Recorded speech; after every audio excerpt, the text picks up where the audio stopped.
Hey everyone, welcome back to my YouTube channel.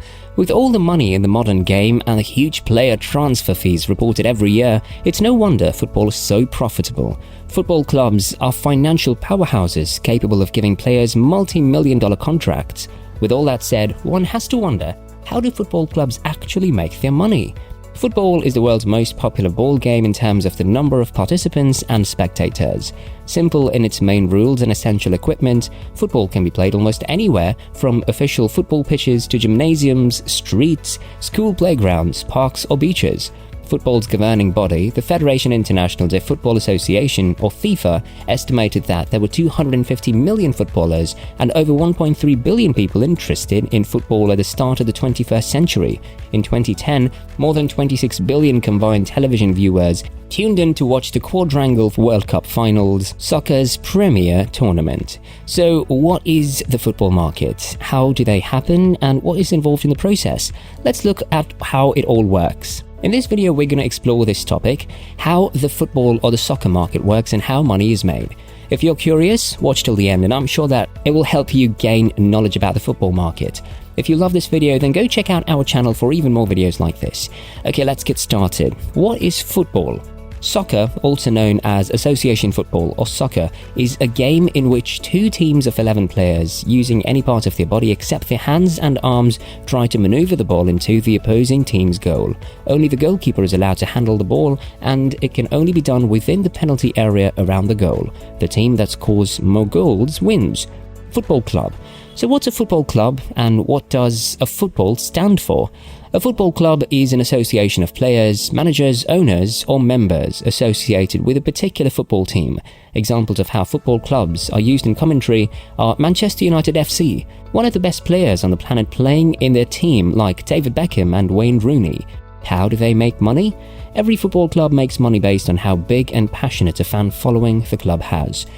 There are clubs that earn up to $500 million per season in various ways. Following are some of the revenue-generating avenues for a football club: t-shirt sponsors, prize money, merchandise, kit courtesy, advertising as a brand club, stadium naming rights, tickets, selling players, social-themed restaurants and hotels, social museums, by renting out a stadium for concerts or other public gatherings, above other different ways of making money for a football club. Revenues of various football clubs around the world. TV deals. Foreign countries will buy the rights to broadcast live sports in a certain segment. A prime example of this is the Barclays Premier League. As of November 2016, the PL agreed to a new deal for its television rights in China, a 3-year contract worth approximately £560 million. Additionally, in February 2015, Sky Sports and BT Sport both agreed to a record £5.1 billion deal to show live sports between 2016 and 2019, a 70% increase in the UK broadcast rights revenue. These deals have helped the PL become the richest league in the world, and the 20 clubs within the division will receive a share of these lucrative deals, with up to 95% of domestic TV revenue in total going directly to the clubs. Ticket sales. Of course, whenever a team plays at home, they make money by selling tickets. In recent years, we've seen a number of clubs across Europe planning to move to bigger stadiums or expand their current stadiums. Arsenal to the Emirates Stadium 60,000 in 2006, Atletico Madrid to Estadio La Peñita 20,000 but 73,000 after renovations in 2018, Lyon moved to Parc Olympique Lyonnais, that's 59,000 to 86 in 2016, and Liverpool expands Anfield from 45,000 to 54,000 this year. One of the many reasons for this recent phenomenon is that clubs sell more tickets and increase their revenue. Prize money. Teams are always awarded prize money for winning matches, qualifying for the UEFA Champions League or Europa League, and promotion. For example, the Champions League winning team is awarded €15 million and the runner-up €10.5 million, while in contrast, the Europa League winners are awarded €6.5 million and the runners-up €3.5 million. The base fee for the Champions League group stage is €12 million, but for the Europa League it's €2.6 million. Hull City was awarded £170 million and promoted to the Premier League after beating Sheffield Wednesday in last season's Champions Play-off final. Finally, Man United took home £1.8 million from winning the FA Cup last season, while finalists Crystal Palace took £900,000 in contrast. Merchandise. The venue of football stadiums usually has a shop selling all their merchandise such as jerseys, caps, scarves, jackets and badges. Clubs also make money by selling this to their fans, and this usually happens at home games. New ownership. New stadiums as well as millionaires or billionaires taking over football clubs across Europe is a new phenomenon. Whenever this happens, the new owners, upon arrival at their new team, will inject a significant amount of money into the club, allowing the club to spend a lot of money on new players. The most famous examples are Roman Abramovich's purchase of Chelsea in August 2003 for £140 million. Malcolm Glazer took over Manchester United in January 2005 for £790 million. Sheikh Mansour bought Manchester City in August 2008 for £210 million. Transfers. Transfers are a central part of football, with the world's biggest clubs exchanging mind-boggling amounts of money to sign the players they want. FIFA revealed that 2019 was a record year for how much money was spent by clubs in the transfer market, with $7.35 billion invested in one form or another. A transfer in football is a business transaction between two clubs that sees a player move from one club to another. If a player is under a contract, the club hoping to secure his or her services is usually expected to pay compensation, otherwise known as a transfer fee. A transfer in football occurs when two clubs agree on terms of sale and the buying club agrees on a contract with the player. T-shirt sales. There always seems to be confusion when it comes to t-shirt sales and who benefits the most from them. Football club shirts are more cheaper than you might think. The way a t-shirt deal works is that a sponsoring company will pay a licensing fee to give a club the right to put its logo on its shirt.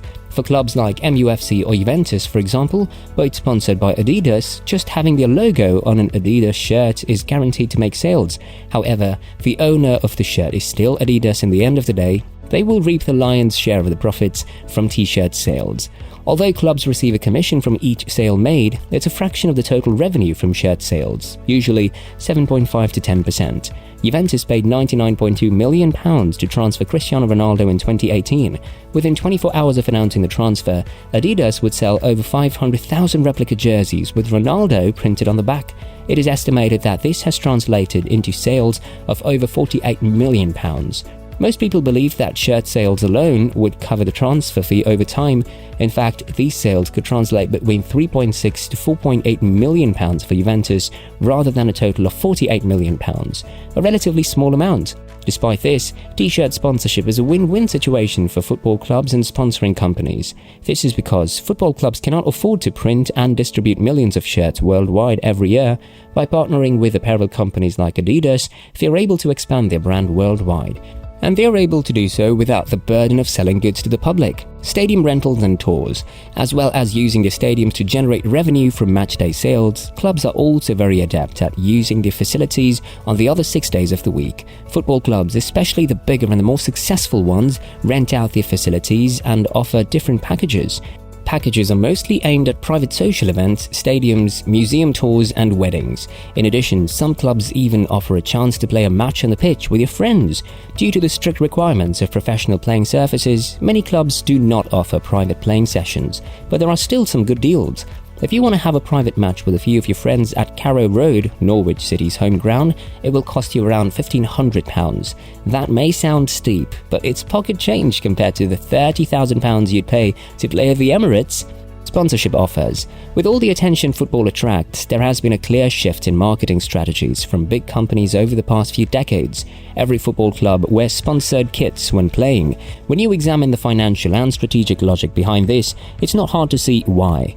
In summary, football clubs earn their money through various sources. The amount of money a club can earn is largely dependent on their success on the pitch, which directly affects their commercial apparel. That's all for today. Thank you for watching, and let's meet up with a new video.